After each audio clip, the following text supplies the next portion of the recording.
Mercantile બેંકની ચૂંટણીમાં ભાજપના બે જૂથ આયા આમને સામને। બંને પક્ષના ડિરેક્ટરો અને પોલીસ વચ્ચે હોબાળો। પોલીસ ચોપડે ફરાર ડિરેક્ટર વોટ આપવા પહોંચ્યા।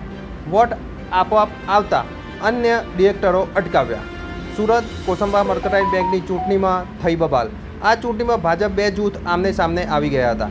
પરેશ શાહ પોલીસ ચોપડે ફરાર હોવાનો આક્ષેપ થયો છે, તો પોલીસની હાજરીમાં પરેશ શાહ વોટ આપવા જતાં હોબાળો મચ્યો હતો। પોલીસ આરોપીની ધરપકડ કરે એવી માંગ કરાઈ છે।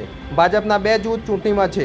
આમને સામને કોસંબા મર્કન્ટાઇલ બેંકની ચૂંટણી આજે કોસંબા મર્કન્ટાઇલ બેંકની ચૂંટણી છે, જેમાં બંને પક્ષના ડિરેક્ટરો અને પોલીસ વચ્ચે હોબાળો થયો હતો। બેંકમાં કુલ 12 ડિરેક્ટરો છે અને 25,000 સભાસદો છે, જેમાંથી એક ડિરેક્ટર સામે ગુનો નોંધાતો તે પોલીસ ચોપડે ફરાર છે। ત્યારે આજે અચાનક પરેશ શાહ મતદાન કરવા આવતા મામલો બીચક્યો હતો।